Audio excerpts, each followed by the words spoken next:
میں اپنی نوجوان نسل کے لیے سب سے پہلے یہ بتاؤں کہ آپ پہلے ذہن میں یہ سوال رکھیں کہ ہر دور کا بادشاہ ہر دور کے امام کا قتل کیوں کرتا تھا؟ ہمیں ان تاریخی حقائق کی طرف بڑھنا ہے کہ آخر وجہ کیا تھی کہ جو اس دور کا حکمران ہوتا تھا وہ سب کو چھوڑ کے امام سے دشمنی کیوں کرتا تھا، امام کو قتل کیوں کرتا تھا، جبکہ اس سے پہلے جتنے حکمرانوں نے آئمہ کو قتل کیا وہ ان کا حشر بھی اپنی آنکھوں سے دیکھ چکا ہوتا، لیکن پھر بھی وہ امام کو قتل کرتا تھا۔ وجہ کیا تھی؟ یا تو امام اس سے حکومت کا مطالبہ کرتے تو پھر بنتا کہ وہ حکمرانی چاہتا تھا، امام بھی حکومت چاہتے تھے، لہذا حکومت کی وجہ سے لڑائی نہیں۔ جب امام حکومت چاہتے ہی نہیں تھے، کسی بھی دور کے امام نے حکومت کا مطالبہ ہی نہیں کیا، تو ہر دور کے حکمران نے ہر دور کے امام کا قتل کیوں کیا؟ آپ ادھر اپنے آئمہ کے اسم مبارک لکھ دیں، جب آپ قاتلوں میں جائیں گے تو ہر دور میں حکمران اس دور کے امام کا قاتل۔ یہ وجہ کیا تھی؟ اس وجہ کو میں پھیلاؤں گا تو پھیلاؤ اتنا طویل ہو جائے گا، مجھ سے سمیٹنا مشکل ہو جائے گا۔ مجھے آپ کی سماعتوں پہ ناز ہے، آپ اہل علم ہیں، پہلی سطر پڑھنے لگا ہوں، اگر آپ توجہ کریں گے وضاحت کی ضرورت ہے تو کرو۔ حکمران امام کا قتل کیوں کرتا تھا؟ اس لیے کہ امام ہوتا ہے ہدایت کا چراغ، اگر یہ چراغ جلتا رہتا تو چہرے صاف دکھائی دیتے تھے۔ مولا حسین عزت عطا فرمائے، جو مشکل بات میں بولا ہے مولا رضا کو یہ ہدایت کے چراغ تھے۔ جب یہ چراغ اللہ جلتے تھے تو چہرے صاف دکھائی دیتے، اور چور کی شروع سے عادت ہے یہ اندھیرے کا فائدہ اٹھاتا ہے۔ چور چوری کرنے کے لیے آئے، اندھیرا ہو تو اس کے لیے آسانی ہو جاتی ہے، دور سے کوئی ہلکی سی روشنی جلائے تو وہ جلانے والے کی طرف نہیں بڑھتا، وہ پہلے روشنی کو بجھاتا ہے، اسے پتہ چل جاتا ہے اگر یہ روشنی چل گئی میرا پہرا پہچانا جائے گا، پتہ چل جائے گا میں کون ہوں۔ اس لیے خدا نے ہدایت کے مسلسل چراغ جلائے، خدا نے پہلا ہدایت کا چراغ جلایا، امت نے بجھایا، خدا نے دوسرا جلایا، امت نے بجھایا، خدا نے تیسرا جلایا، امت نے بجھایا۔ 11 چراغ ہدایت کے خدا نے اس امت کے درمیان جلائے، اس نے بار بار بجھائے۔ خدا نے کہا تم اس قابل ہی نہیں ہو کہ میں اپنی ہدایت کا چراغ تمہارے درمیان رکھ لوں۔ خدا نے 12واں چراغ ہدایت اٹھا کے اپنے فروش کے اندر روشن کر دیا۔ اب وہاں تک جا نہیں سکتے تھے، تلوار چلا نہیں سکتے تھے، زہر دے نہیں سکتے تھے، اب زمین میں بیٹھ کے پھونکنا شروع کر دیا، ہے ہی نہیں، اس نے آنا ہی نہیں ہے، یہ ہوتا ہی۔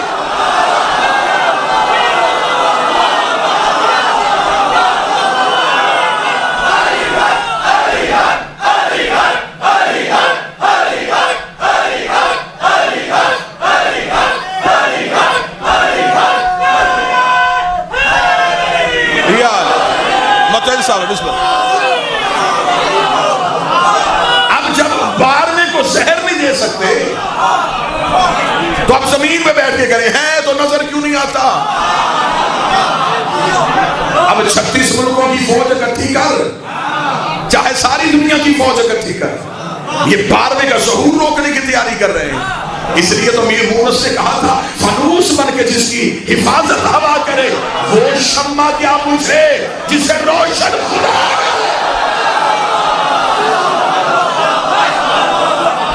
یہ ہدایت کے چراغ ہیں۔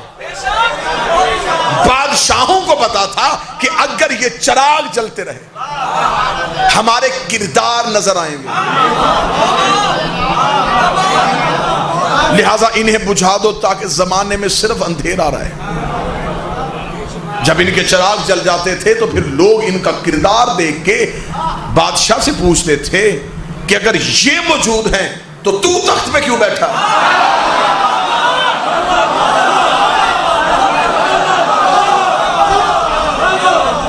لہٰذا وہ امامت کے کردار کو زمانے کی نظروں سے اوجھل کرنا چاہتے تھے۔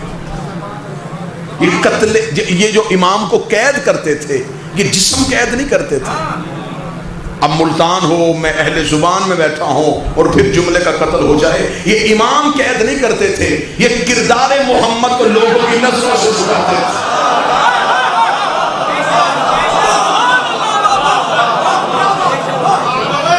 یہ جسم قید نہیں کرتے تھے، یہ کردار محمد کو لوگوں کی نظروں سے چھپاتے تھے۔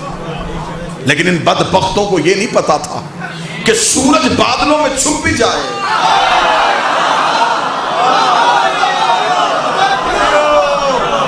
فیض تو پھر بھی پہنچا دیتا ہے۔ امامت قید خانے میں تھی، برابر فیض پہنچا۔ لیکن اب ظاہری طور پہ چہ جائے کہ امام منبر پہ بیٹھ کے خطبے جاری کرے اور پھر قید خانے میں امام مسائل کے حل بتائیں، یعنی کہ امام رضا کا دور جو تھا، اس دور میں دنیا امام سے اتنی دور ہو چکی تھی کہ اب وہ چاہتے تھے کہ کوئی امام آئے، ہم اس سے علم لیں۔ یہی وجہ ہے کہ امام رضا جب نیشا پور پہنچتے تو 2000 کے قریب محدث ہاتھوں میں کاغذ قلم لے کے کھڑے اور امام کی سواری کے پیچھے دوڑ رہے ہیں، سانس پھولے ہوئے ہیں، ایک ہاتھ میں کاغذ ایک پہ قلم، اور کہہ رہے رضا کچھ لکھوا۔ جو ہاتھ اٹھا ہے میں اسے منبر سے داد دینے میں مجبور ہو گیا۔ سلام ہے اس قوم کے ہاتھ سے، وہ اس قوم کی معرفت ہو۔ امام رضا کے پیچھے دوڑ رہے تھے، لکھوا لکھوا لکھوا۔ میرا مولا رضا پور کو جنگ جیت گیا، نانے نے ایک کاغذ قلم مانگا تھا،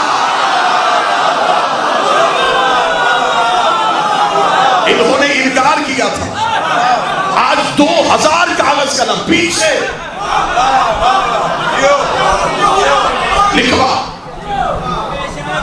علی ابن موسیٰ رضا کچھ لکھوائیے۔ اب امام سواری کو روک نہیں رہے، امام چاہتے ہیں کہ شدت بڑھے۔ کیا کہنے میرے مالک، فصیح و بلیغ 2 سطریں کہہ دی، طویل خطبہ جاری نہیں کیا، پورا دین بند کر دیا ایک سطر میں۔ میں سطر پڑھنے لگا، اور میں سطر پڑھنے سے پہلے مشہد کے والی سے مدد مانگتا ہوں، میرا مالک میری مدد فرمانا۔ جیسے آپ نے عطا کی تھی ویسے یہ سطر آپ کے ان نوکروں کے دلوں تک میں پہنچا سکوں، ایسے سطر جائے کہ آپ کی سماعتوں سے گزرتی ہوئی آپ کے قلوب میں جا کر رک جائے۔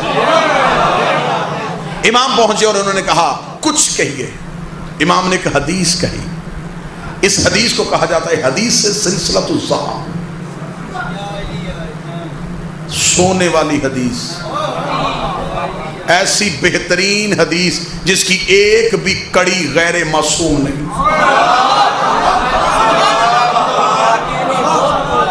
جو علماء کے قریب بیٹھتے ہیں وہ اس بات سے بخوبی واقف ہیں کہ جب ہم کتابوں سے کوئی حدیث نقل کرتے ہیں تو پہلے دیکھتے ہیں یہ کس نے نقل کی، اس محدث کو دیکھا جائے، اس نے کس سے لی، اس نے کس سے لی، اس نے کس سے لی۔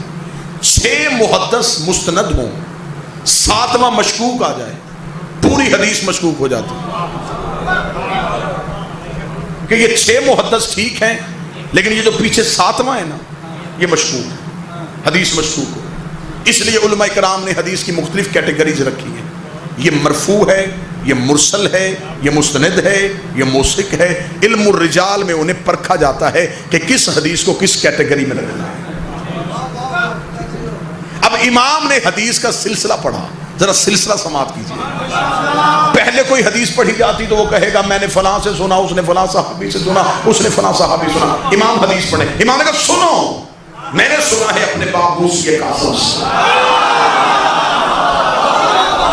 میرے باپ موسی کاظم نے سنا ہے محمد الباقر سے، جعفر صادق سے، انہوں نے سنا ہے محمد باقر سے، انہوں نے سنا ہے علی زین العابدین سے، انہوں نے سنا ہے حسین ابن علی سے، حسین نے سنا ہے حسن ابن علی سے، حسن نے سنا ہے علی المرتضیٰ سے، علی المرتضیٰ نے سنا ہے محمد المصطفیٰ سے، محمد نے سنا ہے خدا سے۔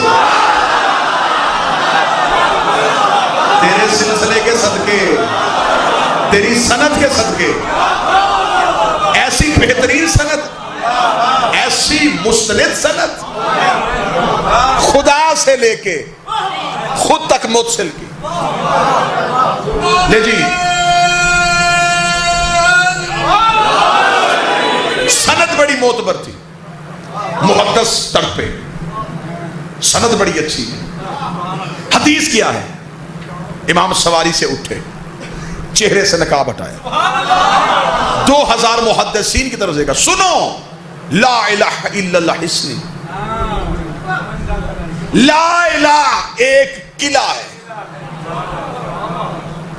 حدیث سنیے گا سر، 2 سطروں کی حدیث ہے. اس لمحے تک جو میں آخری مشہد میں مالک کے سلام کے لیے گیا ہوں، مالک کے پیش ہو کے آیا ہوں، میں اس لمحے تک 4,500 کتاب اس حدیث کی شرح میں لکھی جا چکی ہے. ابھی ریسرچ جاری ہے، ابھی شرح کی جا رہی ہے. کوئی کہہ رہا ہے یہ شرح ہے، کوئی کہہ رہا ہے یہ شرح. امام نے کیا؟ امام نے کہا لا الہ ایک قلعہ ہے. فمن داخل حصن، جو اس قلعے میں داخل ہو گیا. پہلے حدیث سن لیجئے گا پھر میں اس کے اسرار پڑھوں. امن من عذاب، وہ اللہ کے عذاب سے بچ گیا. یہ کہہ کے امام سواری پہ بیٹھ کے سواری آگے بڑھی. لوگوں نے کہا کیسے داخل ہو گئے؟ امام پھر اٹھے، نقاب اٹھایا. بے شروطہا، کچھ شرطیں ہیں. انہوں نے کہا کون سی؟ زہد، تقویٰ، عبادت، اعمال، نماز. فرمایا نہیں، وَأَنَا مِن شَرُوطِهَا،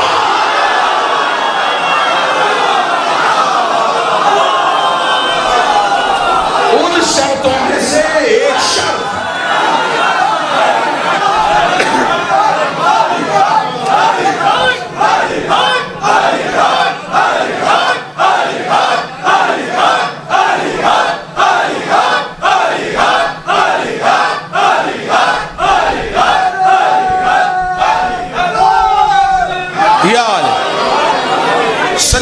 سلیس زبان میں بڑی سادہ طریقے سے بات کروں.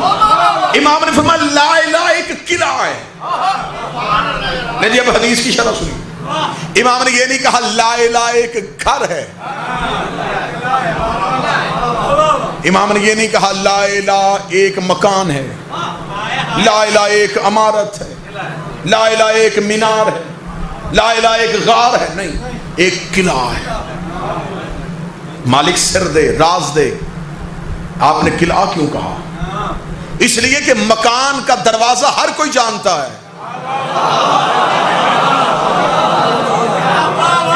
قلعے کا دروازہ ہر کسی کو نہیں پتا ہوتا. یہی وجہ ہے کہ لوگ قلعے میں داخل ہونے کا رستہ ڈھونڈنے کے لیے اس کے گرد چکر کاٹتے ہیں.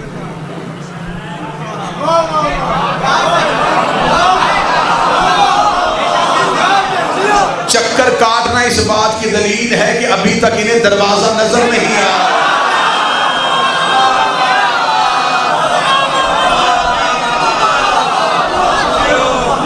امام لا الہ ایک قلعہ ہے، جو اس میں داخل ہو. یہ نہیں کہا دین ایک قلعہ ہے.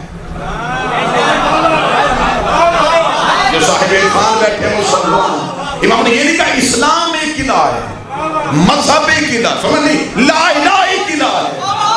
اب امام دین مذہب سے آگے جا رہے ہیں. امام پھر مذہب کی بات ہی نہیں، آؤ تمہیں اللہ سے ملواؤ. امام لا الہ ایک قلعہ ہے. جس نے توحید کو پا لیا وہ عذاب سے بچ گیا. لیکن توحید کو پانے کی کچھ شرطیں ہیں، اور ان شرطوں میں سے ایک شرط عام ہے. ملتان کی سرزمین پہ محنت کی ہے، جملے کا قتل نہ کرنا. مدتوں پہلے میرا آتما بادشاہ نیشا پور میں کھڑا ہو کے کہہ کے گیا ہے کہ ہم لا الہ کی شرطیں ہیں. میری گزارش ہے شیعہ مولویوں سے، تم علی کو کہاں ڈھونڈ رہے ہو؟ واجب ہے، مستحب ہے، مبطل ہے. امام رضا کہہ رہے ہم اللہ کی شرط ہے.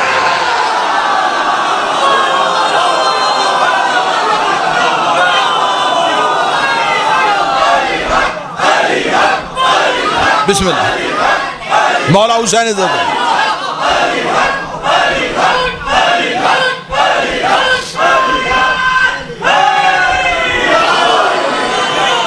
امام فرما رہے ہیں ہم اللہ کی شرط ہیں. تم کہہ رہے ہو یہ واجب ہے. واجب، مستحب، مبتدی